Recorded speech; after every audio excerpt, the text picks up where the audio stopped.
मध्य प्रदेश के CM doctor Mohan Yadav आज झाबुआ के पेटलावद में थे।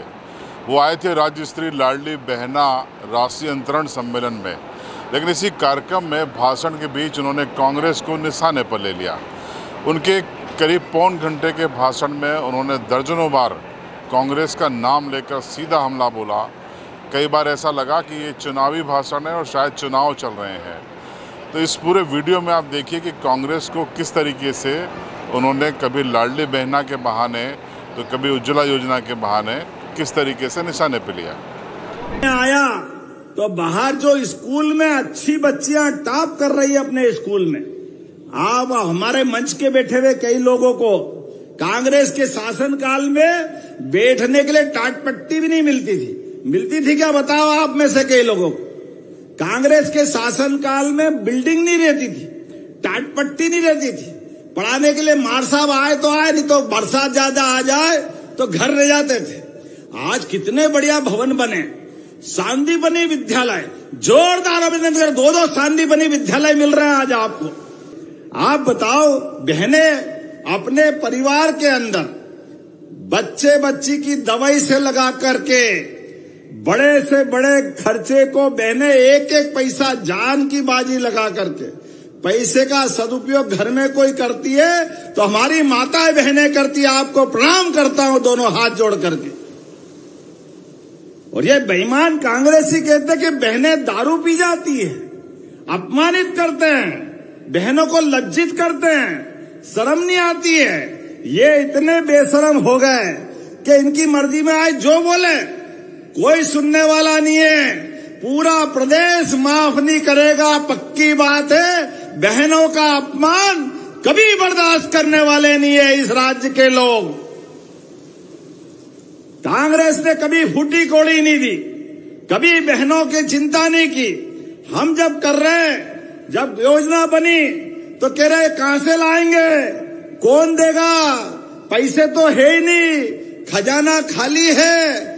अरे देखो आपके सामने आदिवासी भाई बहनों के लिए एक नहीं कई योजना हमने चालू की, लेकिन कांग्रेसी केवल वोट मांगते हैं, आपस में लड़ाते हैं, झूठ बोलते हैं। आप बताओ कोई कारखाना खोलना पड़ेगा तो हमारे झाबुआ में खोलना चाहिए कि नहीं खोलना चाहिए?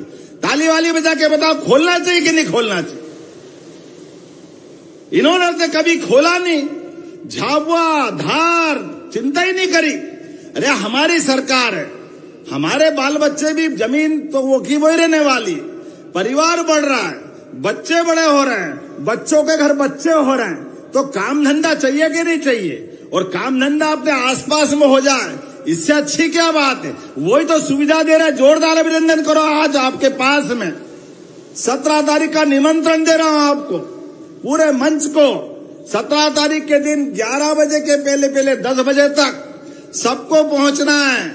इस देश के सबसे बड़े संवैधानिक पद पे बैठे हुए माननीय प्रधानमंत्री जी आपके बीच आ रहे हैं। जोरदार अभिनंदन करें माननीय नरेंद्र मोदी जी के लिए।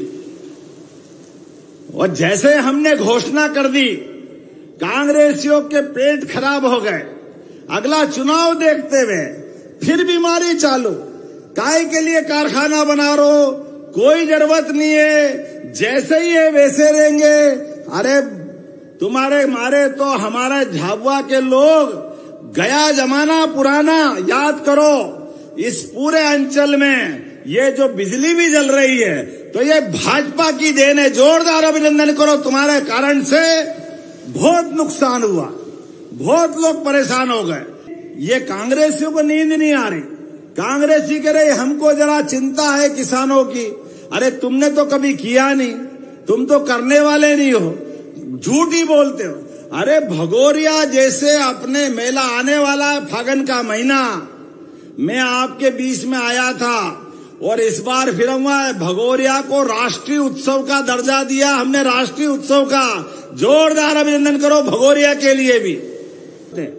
आज राष्ट्रपति भवन में हमारी आदिवासी बहन, आजादी के बाद पहली बार राष्ट्रपति हमारे बीच में कोई मिला है लोकतंत्र में, तो मोदी जी के माध्यम से धन्यवाद दूंगा राष्ट्रपति द्रौपदी मुर्मू के लिए। जोरदार अभिनंदन करो। ये कांग्रेसी केवल बोलते हैं, केवल वोट लेते हैं। कभी किसी आदिवासी बहन को राष्ट्रपति नहीं बनाया तो केवल हमारी पार्टी और माननीय प्रधानमंत्री नरेंद्र मोदी जी ने बनाया। जोरदार अभिनंदन करें बहनों के लिए। एक ने कितनी सारी बातें मैं बता सकता हूं। आप बताओ, टंट्या मामा, बोले टंट्या मामा की सबने वोट, इनने कांग्रेसियों ने वोट लिए, लेकिन टंट्या मामा के नाम पे कभी विश्वविद्यालय नहीं बनाया। हमारी सरकार ने टंट्या मामा के नाम पर भी खरगोन में विश्वविद्यालय बनाया है। जोरदार अभिनंदन करें हमारी भावना के लिए। तो आपने सुना किस तरीके से डॉक्टर मोहन यादव के निशाने पर कांग्रेस थी। दरअसल जीतू पटवारी ने जो बयान दिया था उसको अब बीजेपी इस तरीके से भुनाने की कोशिश कर रही है। आधी आबादी और खासकर 1,26,00,000 बहनों को ये संदेश देने की कोशिश कर रही है कि जीतू पटवारी आपको शराबी बोल रहे हैं। तो अब इसका कितना राजनीतिक नफ़ा, नुकसान, फ़ायदा कांग्रेस को या बीजेपी को होगा, ये आने वाला वक्त बताएगा। लेकिन फ़िलहाल पेटलावद में यही दोनों पार्टियों के बीच में मुद्दा देखने को मिला। आपकी राय कमेंट में ज़रूर बताएं और देखते रहिए CB लाइव।